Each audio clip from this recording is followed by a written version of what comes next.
La parole est à Jean-Philippe Davio. Oui, merci, Monsieur le maire.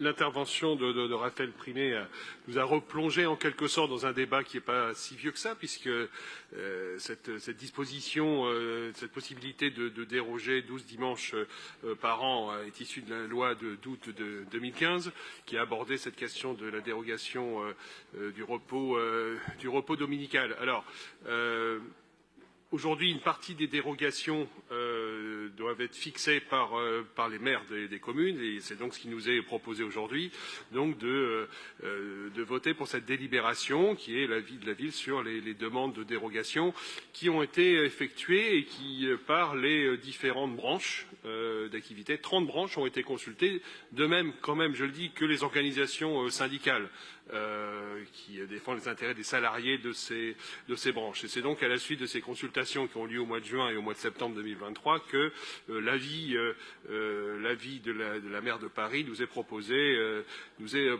aujourd'hui. Alors, on s'en souvient, il y a eu beaucoup de débats, notamment sur le nombre de dimanches qui pouvaient être concernés et les motifs valables pour lesquels ces dérogations pouvaient être envisagées. Et là, je le rappelle, quels sont ces motifs? Il s'agit, par exemple, de périodes de fête, nous y sommes. Il s'agit, par exemple, de la rentrée scolaire, où ça peut évidemment être utile pour un certain nombre de parents de pouvoir faire leurs courses, y compris 1 ou 2 dimanches au mois de septembre pour acheter les équipements nécessaires. Ça peut être les périodes de solde, enfin, voilà, un certain nombre de situations comme ça, qui sont des fêtes ou des moments où il y a des besoins d'achat et de consommation, plafonnés donc à 12 dimanches dans l'année. Et il est proposé ici donc de valider cette liste. Je précise d'ailleurs quand même que dans la liste qui nous est proposée, il y a quelques branches qui n'ont pas demandé 12 dimanches, même si la plupart l'ont fait. Quelques branches n'ont pas demandé 12 dimanches, estimant que ça n'aurait été pas nécessaire, et une seule a même plafonné à son corps défendant, j'imagine, puisque c'est celle de la boucherie.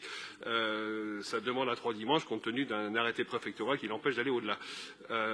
Donc en réalité, c'est une délibération assez réglementaire, classique, pour laquelle je propose évidemment de voter, afin que même si je peux partager beaucoup de questions qui sont soulevées par Raphaël Primet et je pense d'autres intervenants après moi sur la liberté d'un certain nombre de salariés, peut-être parfois de travailler ou pas le dimanche, et sans doute évidemment que dans un certain nombre de cas, ça n'est pas un choix totalement de leur part. Néanmoins, je pense que cette possibilité d'avoir quelques dimanches dans l'année qui peuvent être travaillés, à la fois correspond à une demande des commerces, ça va de soi, je ne reviens pas dessus, mais aussi des consommateurs. Et j'ai vu une enquête du Crédoc de 2021 de laquelle il ressort qu'en Île-de-France, puisqu'il semblerait que selon les territoires, ça peut être un petit peu différent, en Île-de-France, 70% des personnes interrogées sont favorables à cette possibilité de faire